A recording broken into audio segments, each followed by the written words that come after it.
Assalamualaikum warahmatullahi wabarakatuh. Hamdanillah wa musallian ala Rasulillah la haula wala quwata illa billah. Pemirsa Pusat Kajian Analisis Data yang senantiasa dirahmati Allah Subhanahu wa taala yang dirilai oleh akun YouTube berpejuang diantaranya dalam Mimbar Tube, Ahmad Khosinuddin Channel, Jurnalis TV dan beberapa channel yang tergabung dalam YouTube berpejuang yang senantiasa dirahmati Allah Subhanahu wa taala. Para akhwat, para tokoh, para ulama yang hadir pada siang hari ini, pagi menjelang siang hari ini yang senantiasa juga dirahmati Allah Subhanahu wa taala. Masih dalam suasana Syawal, saya sampaikan taqabbalallahu minna wa minkum taqabbal ya karim, minal aidin wal faizin.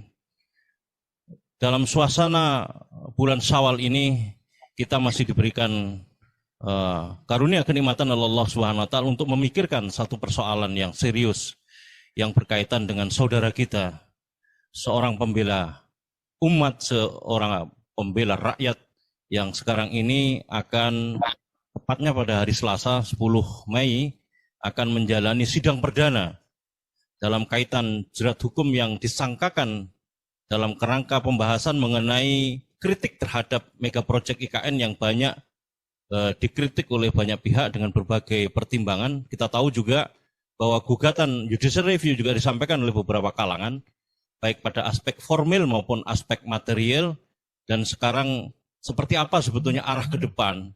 Proyek IKN ini benar-benar merealisasikan kepentingan rakyat, bukan sebagaimana yang didugakan untuk kepentingan konglomerat atau kepentingan oligarki.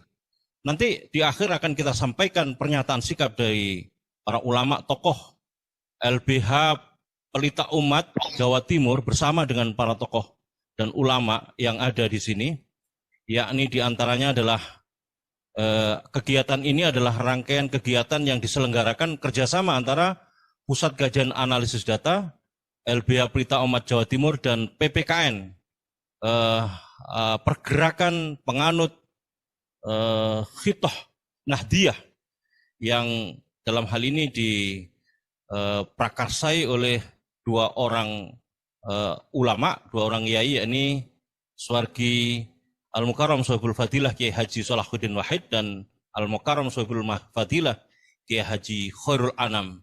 Alhamdulillah kita masih diberikan kesempatan oleh Allah Subhanahu wa taala untuk memberikan sumbangsih terhadap persoalan yang dihadapi oleh negeri ini, terutama pembelaan terhadap persoalan-persoalan yang berkaitan dengan kepentingan rakyat. Baik, untuk yang pertama kita akan berikan kesempatan kepada para tokoh, para advokat, para alim ulama, para masyayikh untuk menyampaikan pandangan-pandangannya berkaitan dengan basis argumentasi pernyataan sikap yang nanti akan kita sampaikan. Yang pertama, secara online kita terhubung dengan penasehat Bang Edi Mulyadi, yakni Abangda Juju Purwantono, Sarjana Hukum. Baik, kita sapa beliau. Assalamualaikum warahmatullahi wabarakatuh, Bang Juju. Waalaikumsalam warahmatullahi wabarakatuh. Selamat. Ya, silakan Bang, bisa disampaikan pandangan-pandangannya. Ya, langsung ya Mas Slamet ya. Ya, monggo Bang. Nggih, matur suwun Mas Slamet dan Ustadz Al-Mukarram dan para narasumber yang hadir untuk memberikan pendapat-pendapat saran-sarannya, dan rekan-rekan advokat dan tentunya khalayak umat yang saya hormati dan saya cintai. Ya, seperti diungkapkan oleh Ustadz Slamet tadi awal bahwa untuk memberikan pendapat-pendapat saran-sarannya, dan rekan-rekan advokat dan tentunya khalayak umat yang saya hormati dan saya cintai. Ya, seperti diungkapkan oleh Ustadz Slamet tadi awal bahwa saudara kita Edi Mulyadi, wartawan senior dari FNN, itu akan memasuki katakanlah program gugatannya, tuntutannya ya, rencananya di Pengadilan Negeri Jakarta Pusat, yaitu pada hari Selasa lusa, tanggal 10 Mei 2022. Ya, yang mana yang bersangkutan sudah mengalami perpanjangan penahanannya dari mulai proses BAP di Baris Krim Polri, sudah lebih dari 2 bulan, kemudian dilanjutkan di penahanannya, dialihkan di proses persiapan dakwanya di JPU, dalam hal ini Jaksa Penuntut Umum di wilayahnya adalah Jakarta Pusat, dan ternyata sudah habis juga masa penahanannya 20 hari, dan dengan terpaksa mereka memohon perpanjangan penahanan Saudara Edi Mulyadi ke Pengadilan Negeri Jakarta Pusat dan baru saja dikabulkan. Jadi untuk penahanan 1 bulan ke depan, yaitu sampai dengan tanggal 20 Mei ya 2022 ini. Jadi demikian kita akan tim kuasa hukum dari saudara kita Edi Mulyadi sudah mempersiapkan diri sedemikian rupa untuk persiapan awal persidangan besok lusa tanggal 10 Mei di Pengadilan Negeri Jakarta Pusat, dimulai kira-kira sekitar jam 10 atau jam 9 sampai jam 10, biasanya begitu, molor-molor dikit begitu. Insya Allah kita akan sama-sama menyaksikan atau mengikuti apa yang dibacakan atau akan didakwakan oleh pihak tim JPU Jakarta Pusat. Jadi kalau kita lihat sebetulnya kasusnya ini tentang apa sebetulnya? Sebetulnya apa yang diungkapkan Saudara Edi Mulyadi ya melalui apakah itu berbagai media yang beliau miliki ya, apakah itu YouTube atau mungkin WhatsApp group atau media-media sosial lainnya, dan terakhir apa yang disampaikan oleh beliau di dalam suatu diskusi, forum diskusi begitu oleh rekan Oksinuddin dan teman-teman juga begitu dalam acara forum diskusi, itu semuanya dalam rangka adalah proses atau informasi pembelajaran kepada umat atau pemberitahuan informasi tentang kondisi yang lebih spesifik. Beliau ungkapkan pendapat beliau dan tentunya rekan-rekannya satu tim itu tentang proses bagaimana sih sebetulnya rencana pemerintah untuk membangun atau memulai proses pembangunan IKN yang sebetulnya ibu kota negara baru di daerah Kalimantan Timur sana. Yang terjadi adalah bahwa kemudian Saudara Edi Mulyadi dalam penyampaian pendapatnya itu kira-kira 2 bulan yang lalu itu ya, menyebutkan atau mengungkapkan salah satu kalimat tentang bahwa di daerah yang sepi, yang jauh gitu dari jangkauan masyarakat umum, itu dengan istilah tempat jin buang anak gitu. Nah, ungkapan itulah yang sebetulnya jadi masalah hukum yang kemudian timbulnya suatu pengaduan-pengaduan dan akhirnya pemanggilan polisi dari pihak Barosim dan di BAP dan sampai ditahannya beliau sampai saat ini. Nah, sebetulnya kalau kita lihat istilah ungkapan katakanlah jin buang anak itu sebetulnya suatu hal yang bisa ketemu suatu satire begitu ya. Ya, suatu satire artinya ungkapan yang merupakan suatu perumpamaan begitu, merupakan suatu perumpamaan yang cenderung katakanlah suatu kritik ya terhadap suatu hal yang dirasa suatu hal yang dirasa aneh ya. Jadi sebetulnya itu suatu kritik konstruktif saja yang diungkapkan oleh Saudara Edi Mulyadi tentang jin buang anak itu. Dari zaman kita sama-sama dulu mungkin bercandaan guyonan gitu dari zaman sekolah gitu, kalau kita menunjuk pada tempat yang jauh misalnya dulu tuh Ancol saja di tempat disilakan di zaman saya anak-anak itu SD masih SD itu dikatakan tempat dibuang anak Ancol itu yang sekarang sudah hebat begitu fasilitasnya. Berimpian juga mungkin misalnya Bekasi atau Tangerang itu ya biasa saja lah, itu satire seperti itu. Itulah yang diungkapkan Saudara Edi Mulyadi pada waktu acara seminar itu. Nah, dengan ungkapan itu anehnya ini menjadi suatu proses hukum yang serius karena diterimanya pengaduan-pengaduan dari berbagai pihak bahwa ungkapan itu adalah menjadi suatu katakanlah pelanggaran hukum pidana dalam hal ini. Ya, diadukan oleh beberapa kelompok, terutama ada kelompok yang menantang dari kelompok Kalimantan sana, ya, yang akhirnya berujung dengan diproses BAP dan ditahannya saudara Edi Mulyadi begitu. Jadi kalau kita flashback kepada sangkaan beliau adalah menyangkut di Undang-Undang ITE begitu, ya, pasalnya terutama adalah di pasal 28 ayat 2, 45A ayat 2 juga, yang kaitannya adalah menyebarkan informasi, menyebabkan permusuhan dalam satu kelompok berdasarkan SARA begitu.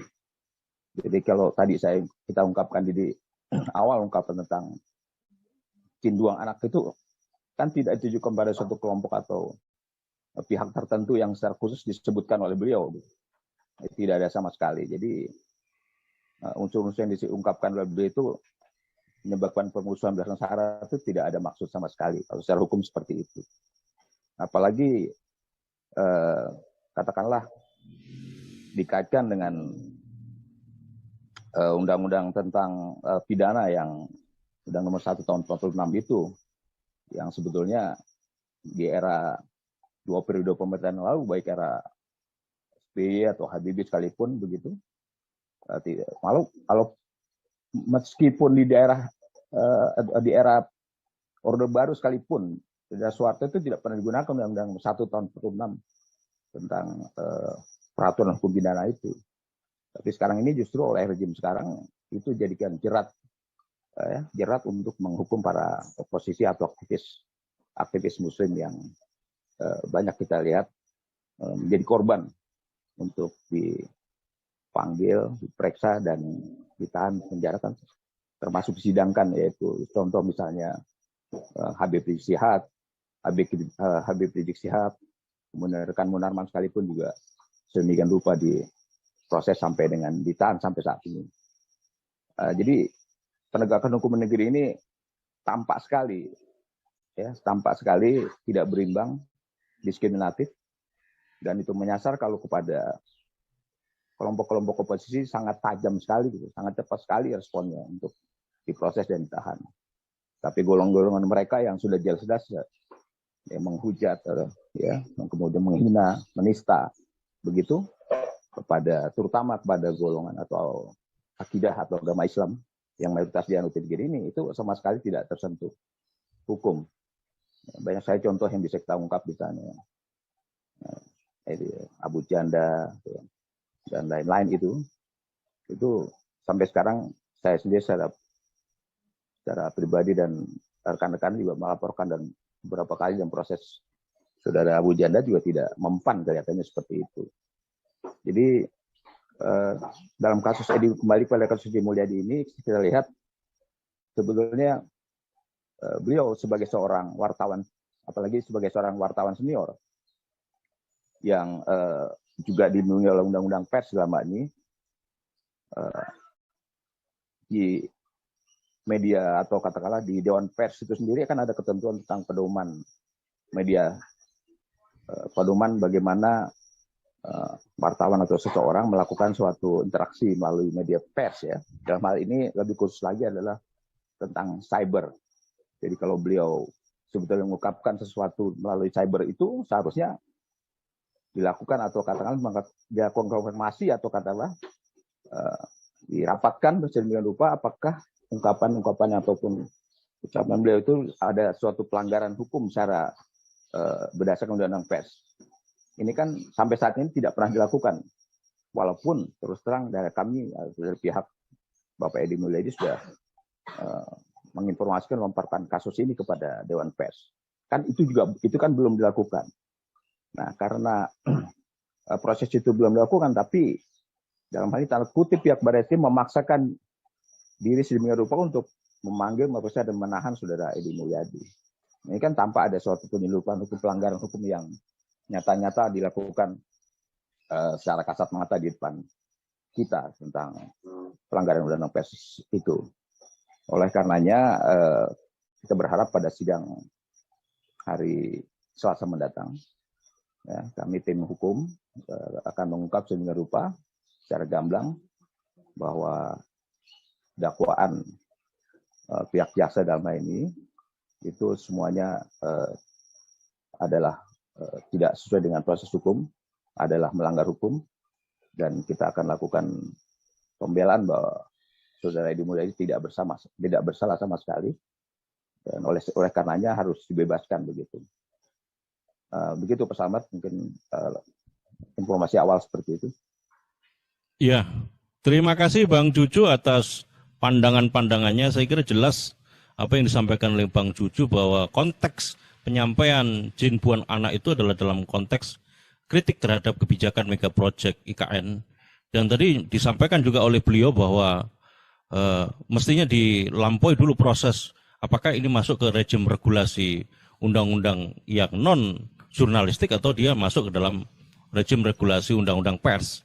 Mestinya itu menjadi bagian yang penting yang dilampaui, dan kita akan terus mengawal ini semuanya karena sudah jelas di depan mata kita bahwa pelanggaran terhadap prinsip-prinsip equality before the law dalam konteks penegakan hukum ini juga sangat telanjang mata.